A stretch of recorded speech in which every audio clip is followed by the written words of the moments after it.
And so it continued. Divorce papers had been filed and served. I had 2 babies under the age of 4 and I didn't have a job. Imagine, I had moved in with my sister and I started job hunting in between court appearances. Living a life that was comfortable, not perfect, but it's familiar and safe. After what seemed like an eternity, finally I received a job offer. Finally, a much-needed break. It was a reputable firm owned by a celebrity and his wife. The pay wasn't the best, I had a gap in my work life, but it was a start, and I was grateful. First week of work was nice, I met my colleagues, my boss, and everyone seemed so nice. Working there was a welcome distraction from my reality, which included court appearances and much more.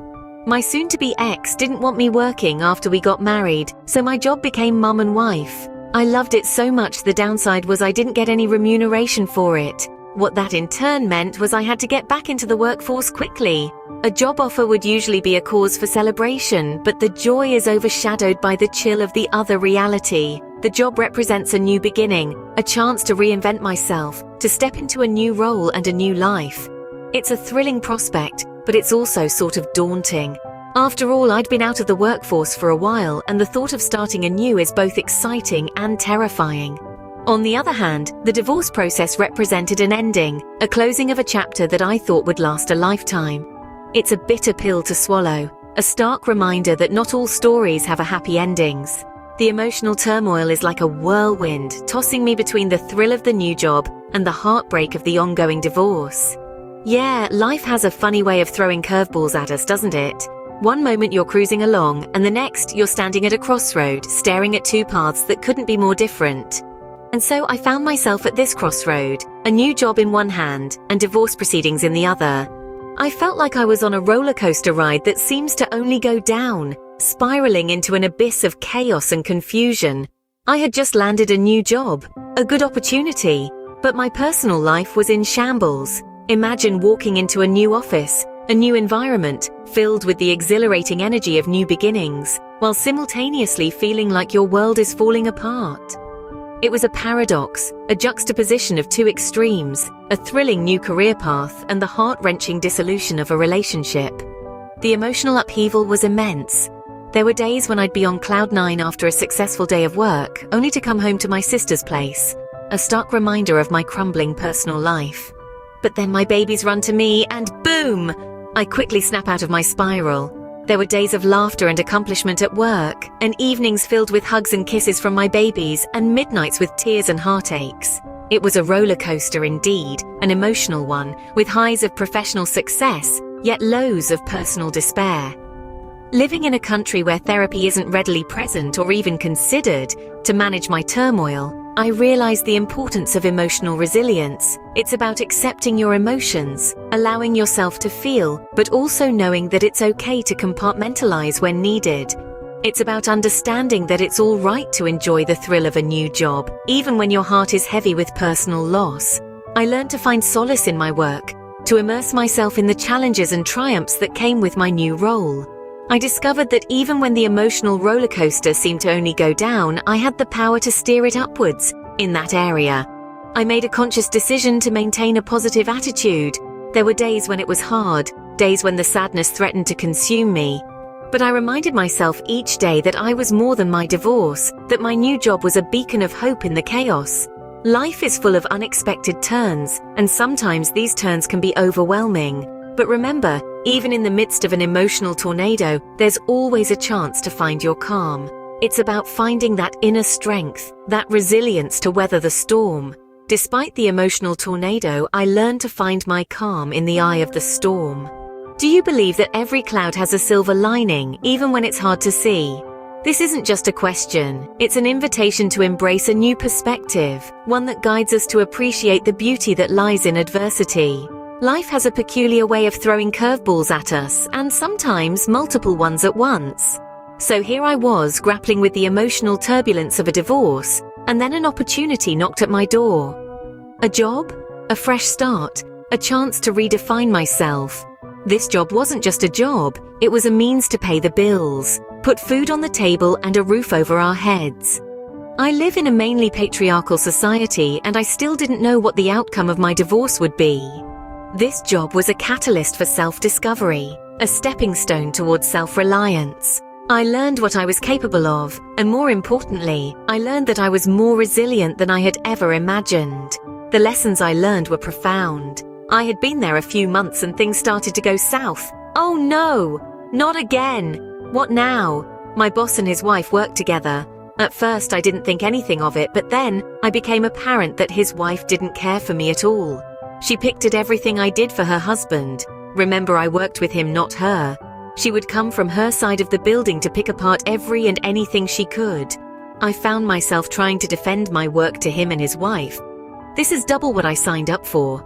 He was never inappropriate with me in any way, but his wife, for whatever reason, felt threatened by me. How? Why? This can't be happening. Remember, I was going through a divorce, of course. No one at work knew this fact. The last thing on my mind was a relationship. And a relationship with a married man? My boss? No, I couldn't imagine doing that. What is going on? My emotions were shot. I was exhausted. This woman had it for me and she wasn't backing down. My colleagues were starting to even notice. It was supposed to be a place of solace, a haven where I could immerse myself in work and momentarily forget the chaos outside. And now was just as chaotic as the outside. The job that had brought with it new opportunities, new connections, new friendships. A positive aspect that I hadn't anticipated, a silver lining that made the clouds seem less threatening. Now had thunder and lightning in the clouds. They were loud and depressing. It might not be visible at first. It might not be what we expect, but it's there, waiting every single morning. This isn't what I need. After 2 years, my divorce is finalized. Decree absolute. I looked at the bold letters in the heading on the papers given to me by my lawyer, as he said, "Congratulations." It was over. I was single again. I heaved a sigh, both of relief yet deep sadness. I shuddered as I read the terms and conditions of the divorce, knowing fully well that in the society we lived in, it would take a miracle to enforce more than half of the conditions. I wasn't too bothered. I had a job now. Also, I didn't have to pay rent as we still lived with my older sister. Refusing to be defined by my past, I choose to move forward. This doesn't mean forgetting the past. It's acknowledging it, learning from it, and then letting it go. It's taking control of my life and steering it in the direction I want to go. It means choosing to focus on the positive, my children, on the possibilities that lie ahead, rather than dwelling on the pain of the past. I was also done with the workplace bullying. I had endured it for so long while I built my bank account. So I resigned, packed up my things and moved to another country with my children. And that's the beauty of moving forward. It doesn't matter how slow or fast you go, as long as you keep going. It doesn't matter how many times you stumble or fall, as long as you pick yourself up and keep moving. With faith as my shield and determination as my sword, I stepped forward into the unknown. My ex married the woman who contributed to the demise of our marriage, and for the next 4 years I didn't have a lot of interaction with my ex. The children and I settled into our new routine, and I watched my children thrive and excel in everything. Academics, sports, etc. Imagine standing on top of a hill, the wind in your hair, your heart full of triumph. That's where our journey brings us today.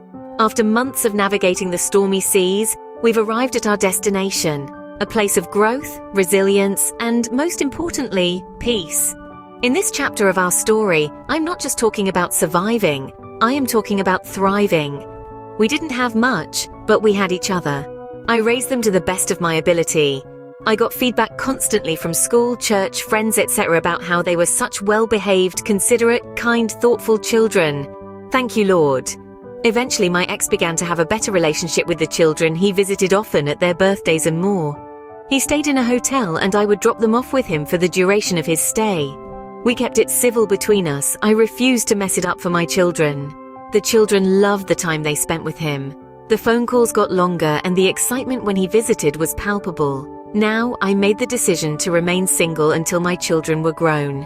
Over the years, I did date occasionally, but the thought of introducing my children to another man or marriage that could end in a divorce again was not a chance I was willing to take.